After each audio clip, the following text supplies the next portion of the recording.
y'all, welcome or welcome back to my channel. If you're new here, my name is Haven. I am the creator of HavenTheBrand Press-On Nails, and in today's video we will be doing a tutorial for a custom set that I did for one of my clients.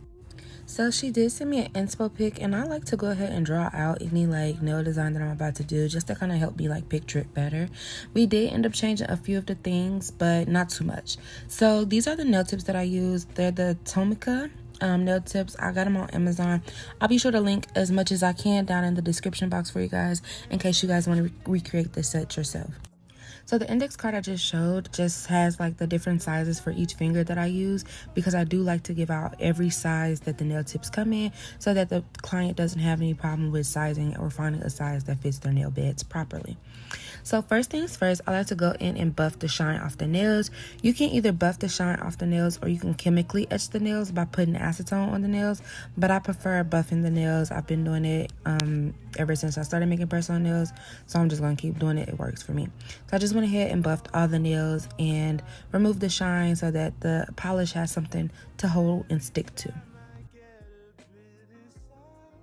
So while I'm buffing the nails, I did want to come on here and say that if you are someone who is more interested in just watching without like words, talking, and you just want to watch what I'm doing, I did post a tutorial, this video basically, but I posted it without me talking and just music only if you're someone that's interested in a video like that. So the layers, my first layers that I put down that I didn't fully show in the video, I ended up editing it out because I just felt like it wasn't necessary because I could explain it. But for the first layer, I like to go in with a layer of base coats. I cure that for 60 seconds. Then I go in with a layer of builder gel and I cure that for 60 seconds. But with the builder gel, I have recently, in this video I didn't do this, but recently I just start putting the builder gel towards the middle / end of the nail, and then after I do that and let that cure for 60 seconds, I go in with another layer of base coat and then I start doing my design. So that's what I did in this video. I just didn't show it quite well because I did end up changing what I did mid-video. But yeah, so now we're just going in on the ring finger and I'm going to put a bluish black color. My client wanted it to be a darker blue, like a really dark blue black, so that's what I did. And then for the other fingers, I'm going in with a nude base coat. Now I will be honest, a lot of my nudes that I use, or like the nude base coat that I use, I do not usually use the one straight out the bottle.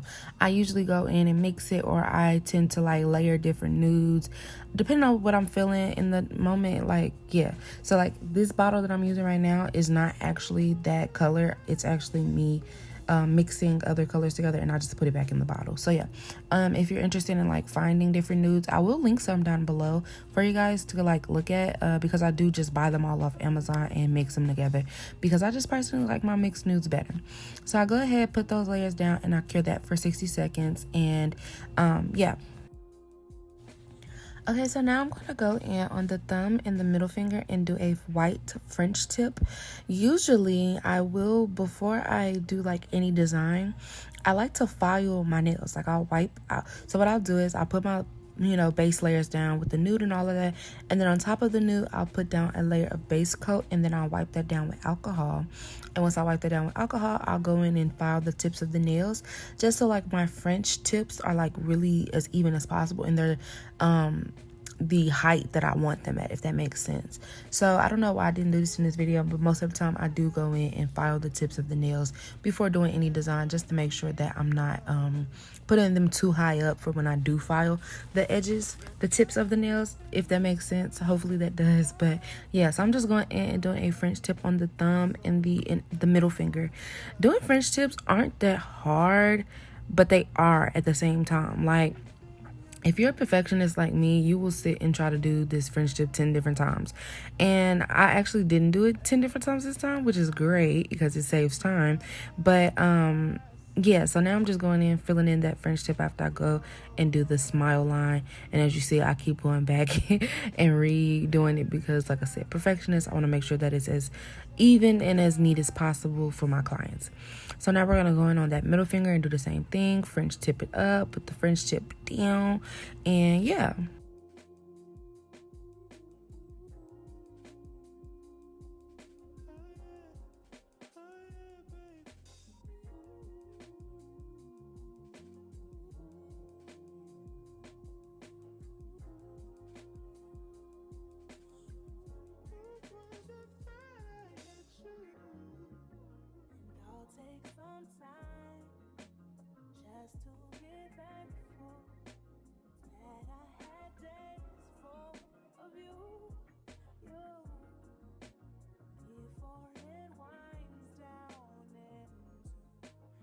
So I do make sure to cure my white polish for 60 seconds, and then I'll do an additional 60 seconds just to make sure that the white is cured all the way through, because sometimes opaque polishes like black and white don't cure all the way. So my client did the design she wanted, did require me to get these charms, and I got these off Amazon. Most of the stuff that I have is off Amazon. So now I'm going in and I'm putting down a layer of base coat before I put the rhinestone glue down, because after this I will be top coating. So we're gonna put these little star charms, I guess, on the middle and the thumb finger. And like I said, we're just putting down a layer of base coat, and then we're gonna put the rhinestone glue, and then go ahead and top coat those two nails.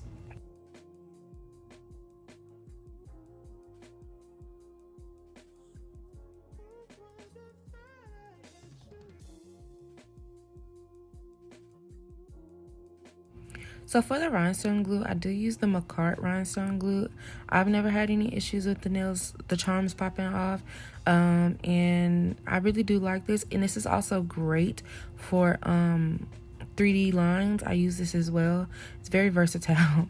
So I'm just going in with my cuticle pusher, and I put a little bit of glue on the tip of it to pick up the charm, and then we're going to go in and place that, fix it up, make sure that the glue is all around the charm so that it does not move. Okay, we don't want it to lift, even though we're going to be putting top coat over it. Still, you want to make sure it's secure.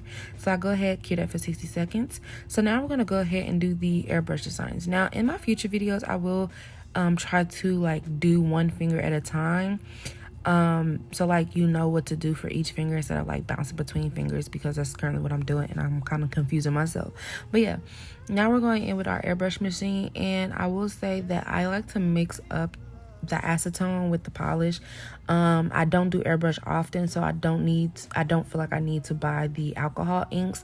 A lot of people do say that the acetone and nail polish mix is very harmful to your lungs, so I don't suggest you do this, and I do suggest you go get the alcohol inks.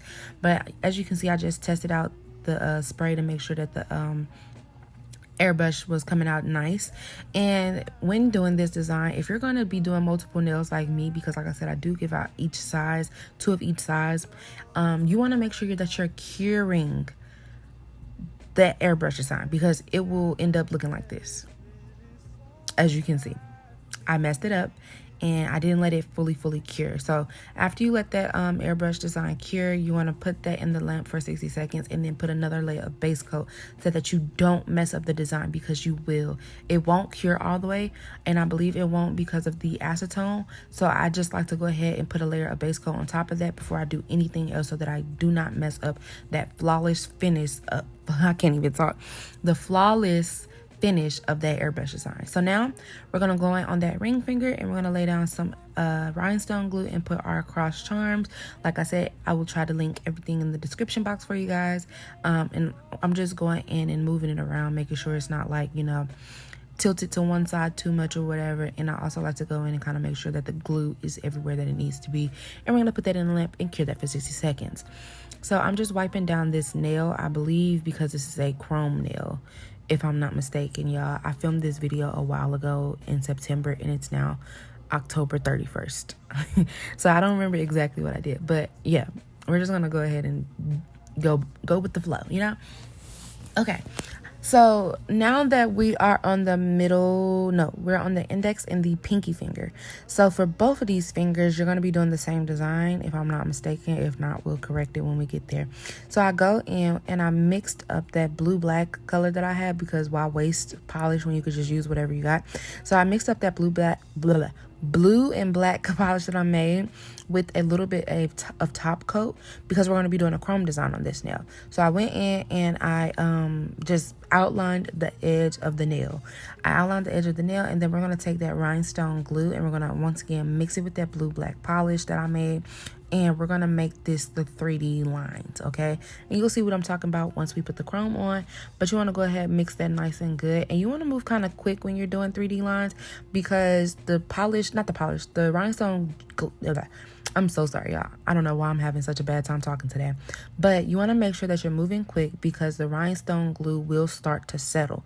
So I like to hurry up and move as fast as possible, and I'll have my lamp already on so that I can go ahead, just slide the nail under the lamp, and then and, you know, press it to whatever time I need it to be so that the rhinestone glue does not settle. So after you let that cure for 60 seconds, I go in with my chrome powder and a makeup sponge, and I just I just go ahead and push that chrome into the nail all over. So you want to make sure that you're really wiping that nail down with acetone, or buffing it. Buffing also works before you do this chrome because it will stick to anything that does not need to be stuck to if you don't wipe it down good. So make sure that you're wiping it down or buffing the nail before you do your chrome design so that it won't stick to whatever you don't want it to stick to. So I'm just going ahead doing that design on the pinky. Same thing, I'm just mixing up that rhinestone glue and doing the little swervy lines around the edge of that nail, and then we're going to hurry up and cure that nail.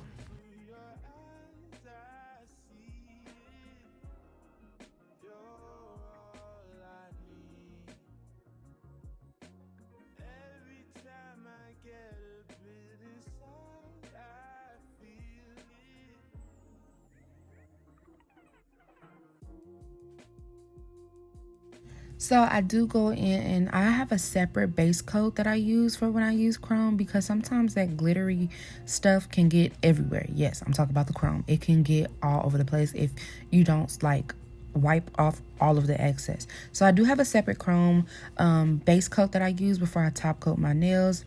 And that's what I'm doing now. I just put the base coat down from the bottle and then I go in and top coat all of the nails because we are officially done with the nail designs. So I'm just going in and top coating all of the nails, making sure I cure them for 60 seconds.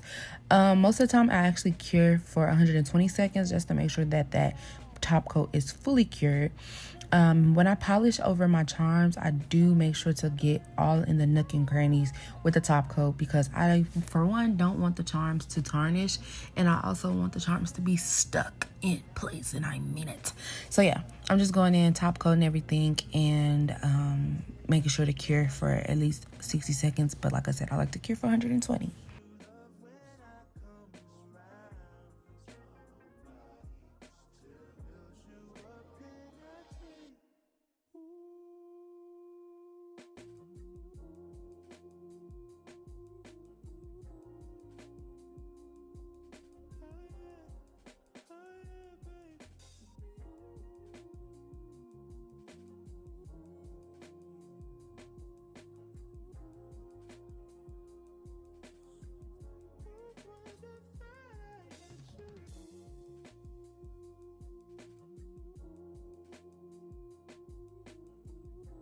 So now that everything has been cured under the lamp, now me adjusting the camera, y'all. I want to get a better tripod and all of that for when I record these YouTube videos. But anyway, now that everything is cured, we're just going in with an 80/80 grit file, and we're going in and filing the tips of those nails. I don't know if I showed it in this video, but after I use that 80/80, the reason I use the 80/80 because it's grit, it's like coarse and it can file really fast. So I go in with that one, but then this is a 60/60, my bad.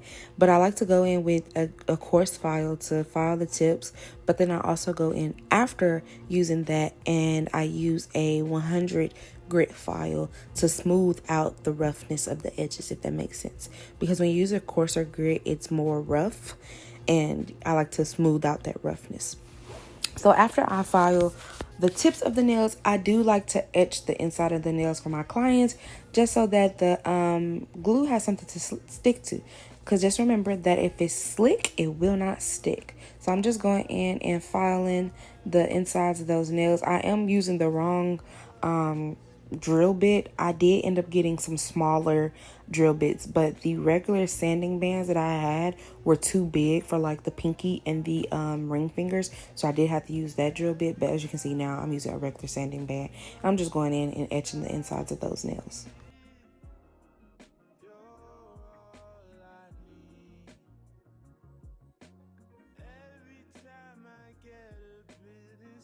Now that I'm done filing and etching the inside of the nails, I go in with my 100/180 grit nail file, and I make sure to file the sides of the nails too, because sometimes the polish can kind of seep over and it be really sharp. So I just like to make sure that all of that is smoothed out too. And we're going to go in with a dusting brush and dust off all of that extra stuff. And these are the extra nails. Like I said, I do give out 2 of each side, so those are just the other nails. But now we're just going in and we're gonna go ahead and package up the nails.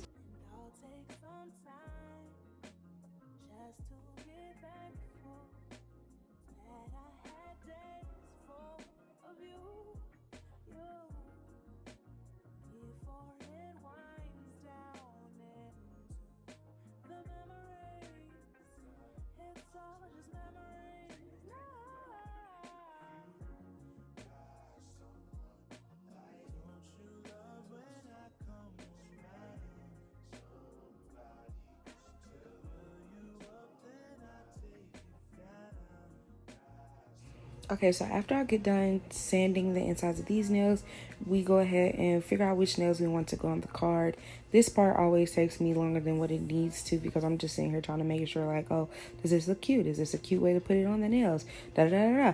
So this is what I'm doing right now, just figuring out where I want each nail to go and which nails I want to put up on there. So yeah, just you guys can watch me figure my life out with this.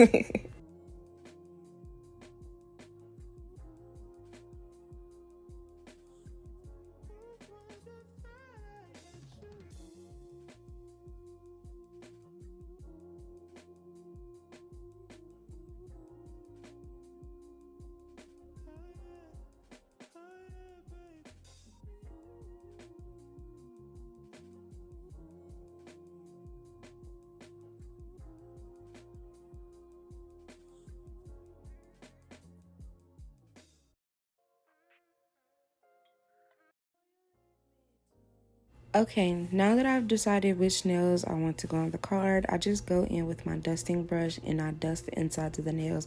Since we did etch it, I want to make sure there's no extra dust or debris inside the nails. And I'm just placing them on the card. And then after I dust them all off, I do go in and I wipe them down if there's any smudges on them. I'm not sure if I showed that in the video or not, but I like to go in and wipe them down as well with a little bit of alcohol and then a paper towel to kind of like wipe any extra anything off. And oh, there it goes. Yeah, so like I said, I just like to clean off any smudges on the nails. And now we're gonna go ahead and actually package up these nails, y'all. So I put my nails in a little plastic bag, I guess.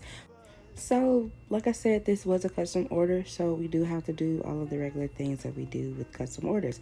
So I'm just going in, dusting the inside of the other nails and doing everything I just did with the nails that I just put on the card. But instead of putting them on the card, we're gonna put them in this little plastic baggie that will go inside the bag behind the card. So yeah. Okay, so now it's time to go and package the nails up into the shipping box that I used to ship off the nails.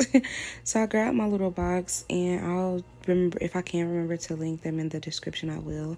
We're gonna go in with some black tissue paper and I like to spray the inside of the box because sometimes the tissue paper does have like a very factory smell. So I like to make sure that my client doesn't smell that. So now I'm just going in and putting everything in the box. So in that black bag that you see, it includes my application kits, which come with a cuticle pusher, nail glue, nail buffer, nail buffer, nail file, cuticle oil, and a bunch of other stuff.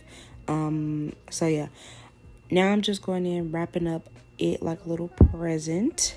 And we're gonna put a sticker on top of the tissue paper. I think it's just a thank you sticker. And then I'm also going to include well, usually I do include other stuff like stickers and business cards, but yeah. So that's what the video is. I hope you guys enjoyed this tutorial. Make sure you like, comment, and subscribe. Go check out all my other videos, and make sure that if you're interested in purchasing a set from me, to comment down below or to DM me on Instagram at HTB.nails. I'll probably answer the Instagram before the comments. So yeah, like I said, I hope you guys enjoyed this video. Make sure you like, comment, and subscribe, and I'll come see you guys in my next video. Bye.